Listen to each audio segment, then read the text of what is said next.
In the summer of 1941, the world held its breath as a German war machine tore through the Soviet Union, seemingly invincible and destined to conquer Moscow before the first snowflake fell. Yet, in the High Command headquarters, a single choice was brewing, a decision that would transform a lightning victory into an agonizing, freezing defeat. Before we examine the moment the war was truly lost, please subscribe to our channel and turn on notifications so you never miss a deep dive into the hidden turning points of history. On June 22nd, 1941, the silence of the eastern border was shattered by the largest invasion force humanity had ever assembled. Over 3 million men, 3,000 tanks, and an armada of aircraft surged across the frontier, launching Operation Barbarossa. Adolf Hitler had famously predicted that the Wehrmacht only needed to kick in the door for the entire rotten structure of the Soviet Union come crashing down. In those early, sun-drenched weeks of June and July, it appeared his prophecy was terrifyingly accurate. The speed of the German advance was not just effective, it was paralyzing. The blitzkrieg tactics that had humbled Poland and France were now being unleashed on a scale that defied comprehension. At the center of this storm was Army Group Center, a colossal formation commanded by Field Marshal Fedor von Bock. This was the spearhead, the iron fist aimed directly at the Soviet heart. Leading the charge were the panzer groups of Hermann Hoth and Heinz Guderian. Guderian, the father of modern tank warfare, was in his element. His tanks were advancing so rapidly that they frequently outran their own supply lines and infantry support, creating vast pockets of encircled Soviet troops at Białystok and Minsk. The dust of the Russian steppe clogged their engines and the heat was oppressive, but the scent of victory was stronger. By mid-July, the Germans had captured hundreds of thousands of prisoners. The Soviet command structure was in total disarray.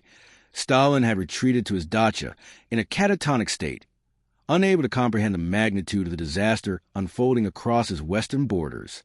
To the German soldier on the ground, the war felt already won. They were marching through endless fields of sunflowers and wheat, passing burning Soviet wrecks and columns of dejected prisoners that stretched to the horizon. The road to Moscow seemed wide open. The Soviet capital was not merely a city, it was the nexus of the entire communist state. It was the hub of the rail network, the center of communications, and the seat of political power.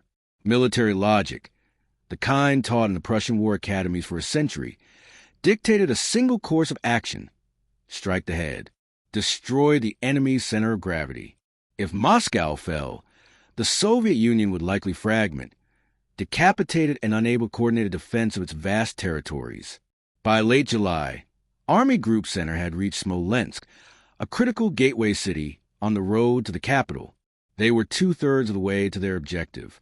The spires of the Kremlin were less than 200 miles away, a distance Guderian's panzers could theoretically cover in less than 2 weeks of hard driving. The Soviet forces standing between Smolensk and Moscow were battered, demoralized, and critically short of heavy equipment. The German High Command, the Oak Age, began to draft the final operational orders for the push that would end the war.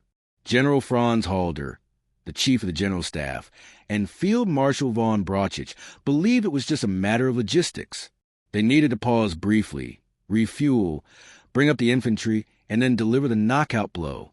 However, as the dust settled over the ruins of Smolensk, a strange and dangerous hesitation began to ripple through the German command. While the soldiers sharpened their bayonets and mechanics worked feverishly on the tanks, the orders to advance did not come. Instead, a silence fell over the front. The reality of the campaign was beginning to diverge from the maps in Berlin.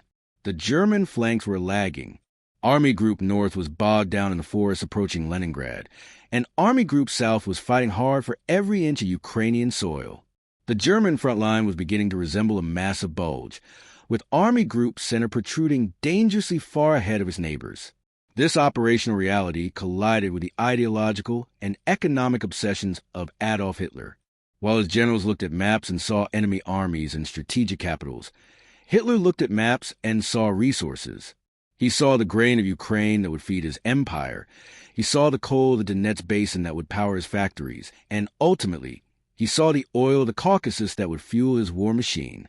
He began to argue that Moscow was merely a geographical concept, a symbol of no real value compared to the tangible economic assets of the South.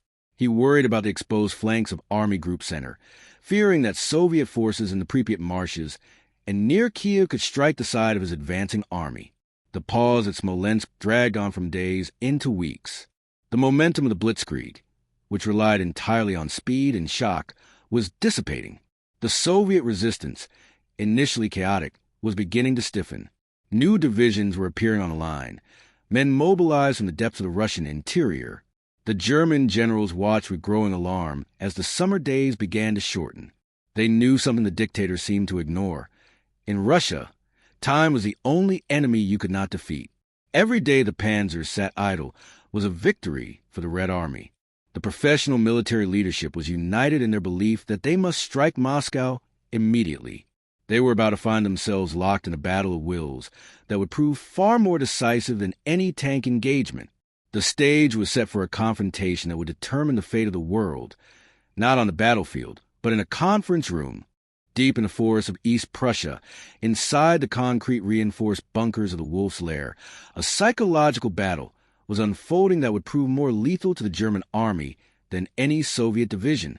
It was a clash between traditional military strategy and the economic obsessions of a dictator. If you enjoy uncovering the hidden political conflicts that shape wars, make sure to hit that like button and share this video with a fellow history enthusiast. By August 1941, the tension between Hitler and his army high command had reached a boiling point. The question was simple, yet paralyzed the entire Eastern Front: Moscow or Kiev. General Halder and Field Marshal von Brauchitsch were desperate. They saw the window of opportunity closing. They argued that the Soviet Union was like a body. If you stab the heart, the limbs die. Moscow was a heart. Hitler, however, viewed the war through a lens of economic plunder. He issued Directive 33, a document that horrified the professional officer corps. It ordered the panzers of Army Group Center to stop their eastward drive toward the capital and instead split up. They were to turn north to aid in the capture of Leningrad and, crucially, turn south to encircle Soviet forces in Ukraine. To the generals, this was madness. It violated the core principle of concentration of force. It meant dispersing the most powerful army group just as it was poised for the decisive blow. For weeks, memos flew back and forth. Arguments erupted over telephone lines. The atmosphere at headquarters was toxic.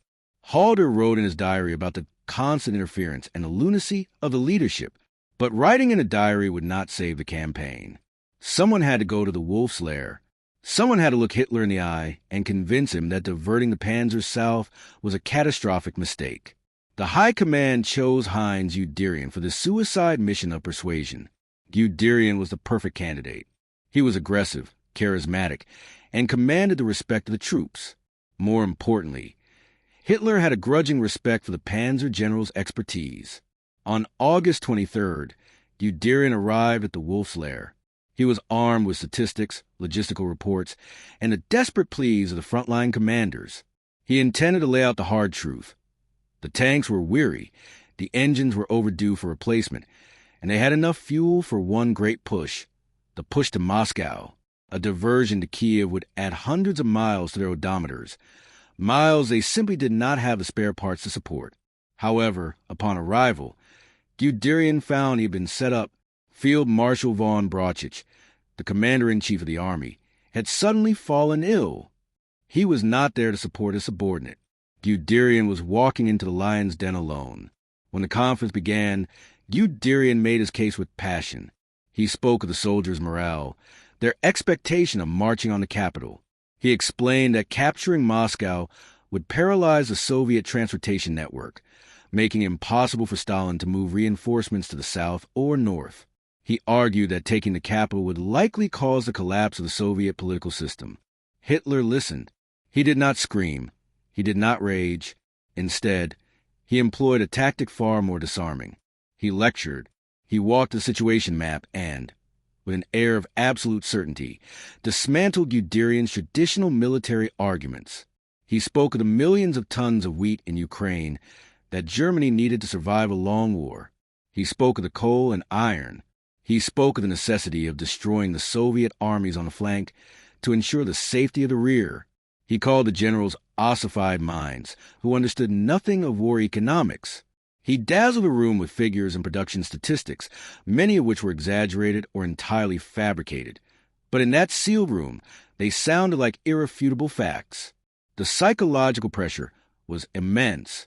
Guderian, the man who had fearlessly led tank charges against enemy fire, found himself outmaneuvered by the dictator's rhetoric. The turning point came when Hitler framed the decision not as a military choice, but as a test of loyalty and political vision. He made Guderian feel that insisting on Moscow was narrow-minded, a relic of 19th century thinking. Slowly, the general's resistance crumbled. In a moment that would haunt him for the rest of his life, Guderian capitulated. He agreed to the diversion. He agreed to take his 2nd Panzer Group, the spearhead of the Moscow drive, and turn them south into the vastness of Ukraine. When Guderian returned to his headquarters and broke the news to his staff, the reaction was one of shock and betrayal. His operations officer reportedly asked if he could have the order in writing, because it seemed so insane. Halder was apoplectic, feeling that Guderian had abandoned the collective front of the high command. But the order was final.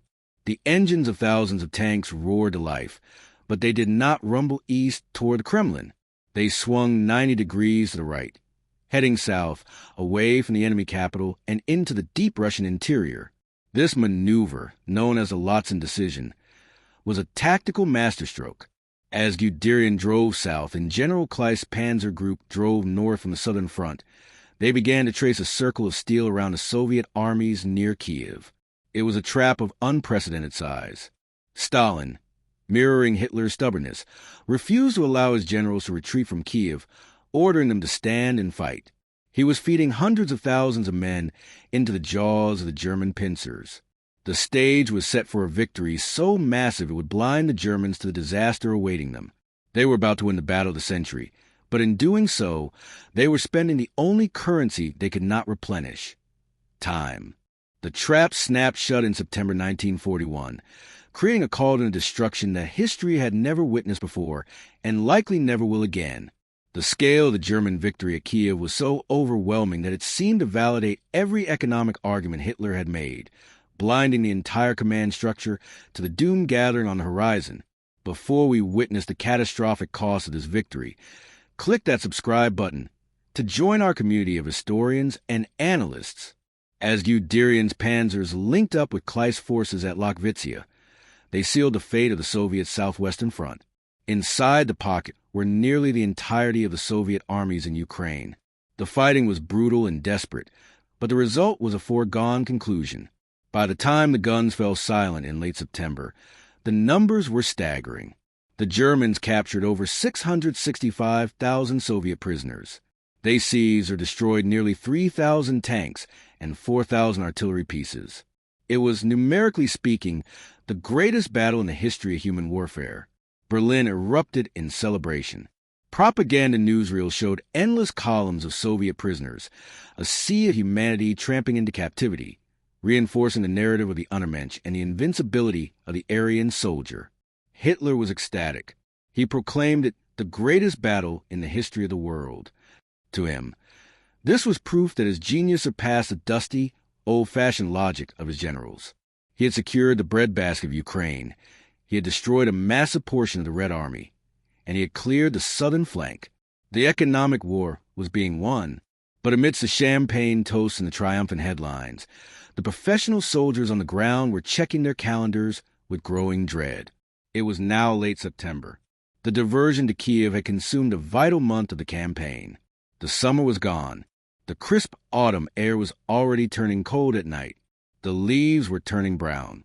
The panzers, which had driven hundreds of miles south to close the trap, now had to turn around and drive hundreds of miles back north to their starting positions to resume the attack on Moscow. The condition of the army was deteriorating. The lightning war had ground down the machinery. Tanks that had started the campaign brand new in June were now rattling wrecks, held together by wire and the ingenuity of exhausted mechanics. Dust had destroyed air filters. Rough terrain had snapped tracks. Logistics trucks, the lifelines of the army, were breaking down by the thousands on the primitive Russian roads. And the men were tired. They had marched across a continent, fought battle after battle, and now, instead of resting in a conquered Moscow, they were being told to prepare for one final, desperate lunge before winter. While the Germans were busy winning in Kiev, the Soviet Union had used the reprieve to pull off a miracle of their own. The month-long delay gave Stalin time to breathe. He mobilized the population of Moscow to dig anti-tank ditches and fortify the city's perimeter. More critically, his master spy in Tokyo, Richard Sorge, sent a piece of intelligence that changed the war. He confirmed that Japan was planning to strike south against the United States and Britain, not north against the Soviet Union. This allowed Stalin to make a gamble of his own. He began stripping his eastern borders of their best troops, the Siberian divisions. These were not the terrified conscripts the Germans had slaughtered in the summer. These were hardened soldiers, fully equipped for winter warfare, trained to fight in the snow, clothed in warm furs and quilted jackets. They began boarding trains in the Far East, rolling west toward Moscow, arriving just as the Germans were preparing to restart their engines. The delay caused by the Kiev diversion allowed the Red Army to regenerate its strength exactly where it mattered most. On October 2nd, the Germans finally launched Operation Typhoon, the belated attack on Moscow. At first, it seemed like the old magic was still there. They achieved tactical surprises, encircling another pocket of Soviet troops at Vyazma. But the calendar could not be ignored. On October 7th, the first snow fell. It melted quickly, but it was a warning. Then came the rains. The infamous Rasputitsa, the season of mud, arrived. The unpaved roads of Russia dissolved into rivers of thick, cloying sludge. The German advance didn't just slow down, it drowned. Trucks sank to their axles. Horses, which still provided the bulk of German logistical transport, died of exhaustion trying to pull cannons through the mire. The mighty panzers were reduced to crawling at a few miles a day, burning fuel at an astronomical rate just to churn through the mud. The supply line snapped. Artillery shells, food, and fuel stopped reaching the front. And crucially, winter clothing did not arrive. The German High Command, so arrogant in their belief that the war would end in summer, had not prioritized shipping greatcoats or boots. The greatest victory in history at Kiev had placed the German army in a position where they were racing against the climate itself. They were exhausted, overextended, and unprepared for what was coming. The decision to turn south had traded the strategic initiative for a tactical triumph. As the temperature began to drop and the mud began to harden into rock-solid ice, the German soldiers looking east could sense that the window had closed. They were marching into a white hell, led by a leadership that had forgotten that in Russia, nature fights back.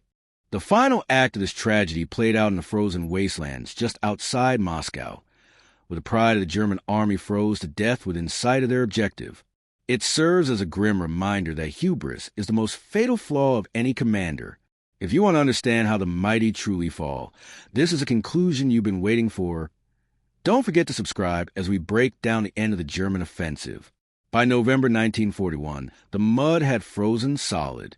The tanks could move again, but now a new, invisible enemy stalked the battlefield: the cold. The temperatures plummeted to terrifying depths, -20, -30, eventually -40 degrees. The German army was totally unprepared.